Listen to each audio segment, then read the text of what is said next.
Hey everybody, thanks for coming on to this watercolor journey with me.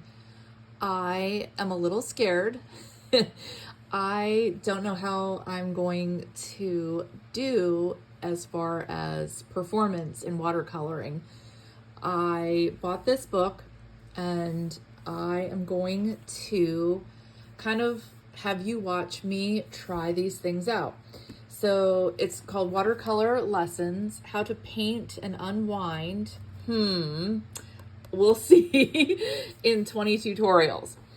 And I am going to kind of walk you through, I'm going to do a series of videos, and I'm just going to quickly walk you through what I gathered from the first few pages of this book, and then show you some of the supplies that I gathered that I'm going to use. It's what I have. I'm not going to go purchase anything. I'm just going to try to use what I have. And the first part of her video, or excuse me, her book walks you through, basically there's a table of contents and chapter 1, and my videos aren't necessarily going to line up with these chapters, but there's a supply guide, the basics of using your supplies, terms and techniques, color theory, and then there's a part 2, and then tracing pages. Those are in the back, all right? If you don't want to draw your own image, those are in the very back. So I will show you those really quickly. For example, right here. So you could trace this and then, try to watercolor yourself. I don't quite know if I'm going to trace or just sort of sketch my own. I'm not quite there yet, but those are in the back. So if you're interested in buying this book and following along with me, Watercolor Lessons by Emma Lefebvre, and I bought this on Amazon. So if you're interested in following along, buy it and see if you do better than I do.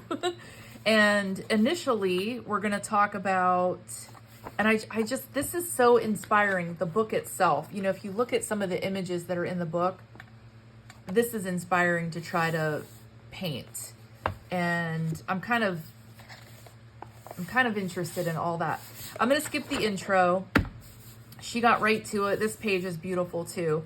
And I have done my own watercolor. In fact, I'll show you a background. Like, I've done my own watercoloring backgrounds. I've done some of my own stuff with stamps and ink. And that's why I'm going to use the supplies I have. And another kind of interesting inspirational page. So supply guide. So that's what we're going to talk about first. And I'm going to talk about the fact that I'm not going to use tube paint.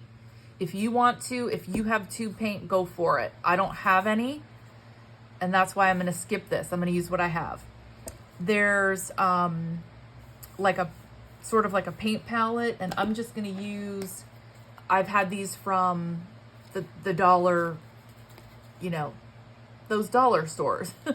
I'm just going to use one of these or my glass media mat. So I'm not going to go out and buy a paint palette.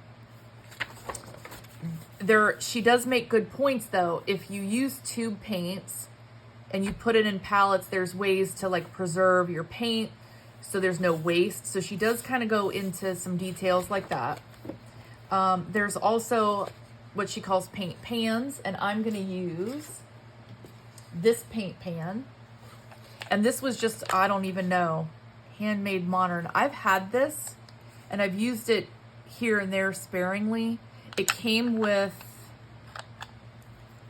I think, maybe 3 brushes, because this says small round and this one says medium bright. And I feel like it would have come with a 3rd brush and I might have misplaced it. But that's what I'm going to start with. And if I find the other one, I might add that in. And this, like I said, I got it at, I don't even know, maybe Hobby Lobby. It was not that expensive. So that's what she talks about here, like paint pans. Then she also talks about liquid inks, which I'm also going to use. And what I have are, these are water-based inks. These are Stampin' Up, and they coordinate with the ink pads so that the ink pads can be refilled.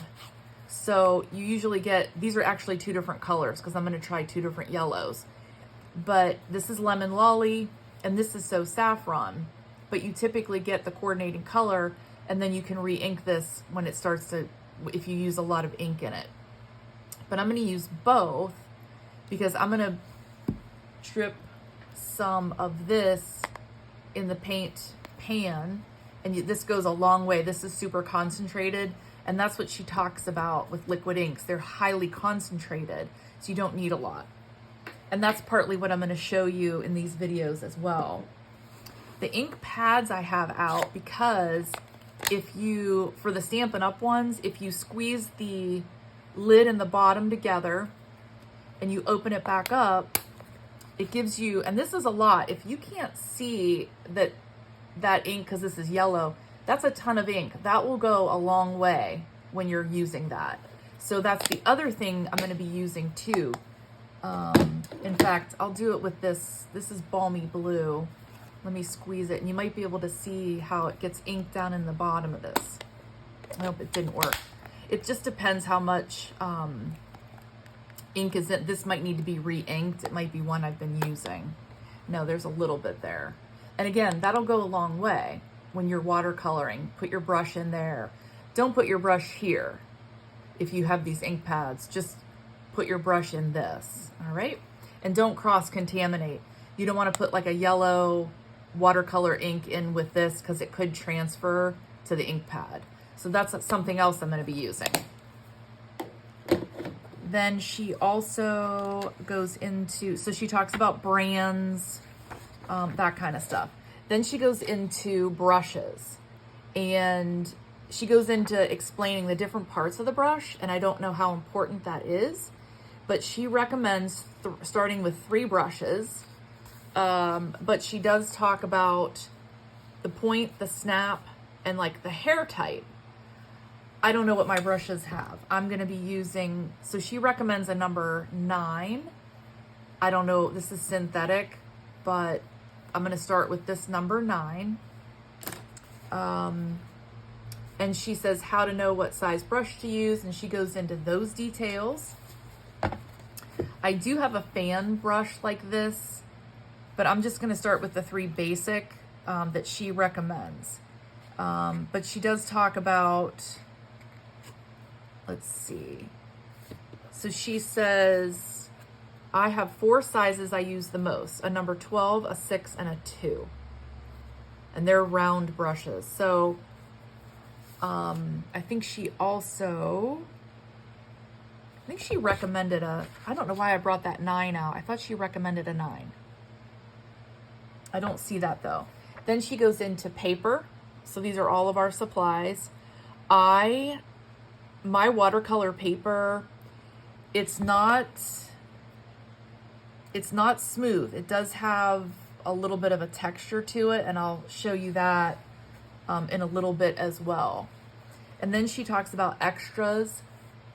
So if you want to tape and kind of mat your paper so that you have a border when you're done, she talks about things like that.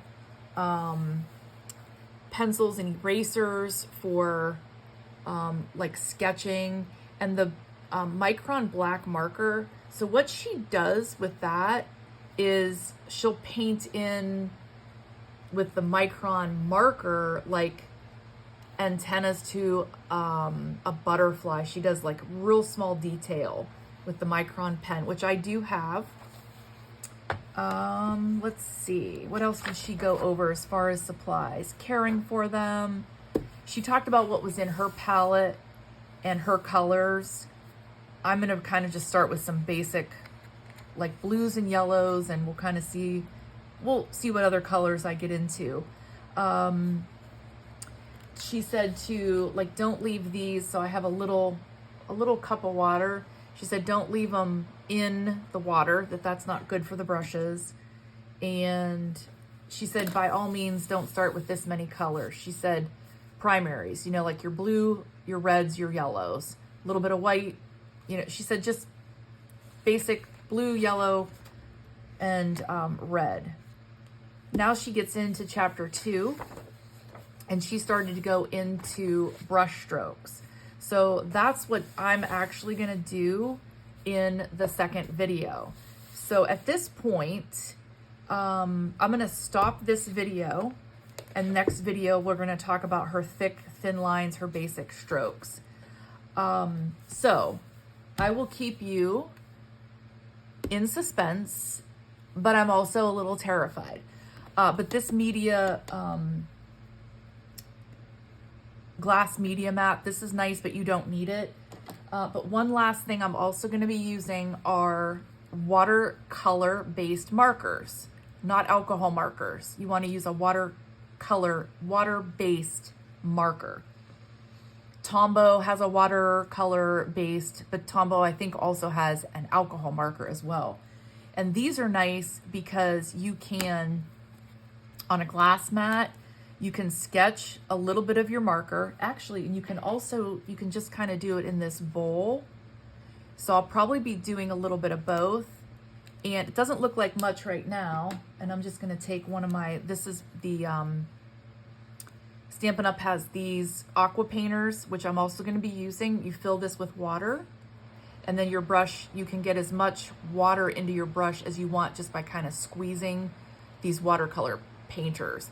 But what you can do is just pick up a little bit of that color on your brush from this glass media mat, or you can also do the same thing and just pick up a little bit of that color off of that bowl. You don't even need to add water in there as long as your brush is wet. And I'm gonna do both of those. But what I'm gonna also do is try to find that other paintbrush that she recommends. And I'm just gonna wipe this off here and wipe this blue out of my, and that is it's a rounded brush that she recommends, but I don't know if this is a big enough, I don't know what size this is. Stampin' Up! Just lists them as small, medium, and, oh, let me sneak a peek, see what they call them. They just call them a fine tip, a medium, and a flat brush, the Stampin' Up! Ones. So it's like this, but I don't know. I feel like I need to find a bigger rounded brush. This is a medium bright. This is what came in my little wood palette. And then this is the small round. But I think these are some of the ones that I'm gonna start with in my next video. So stay tuned if you wanna gather these products and watch my next video. I would love it. And you can join me and see how we do. Thanks for watching.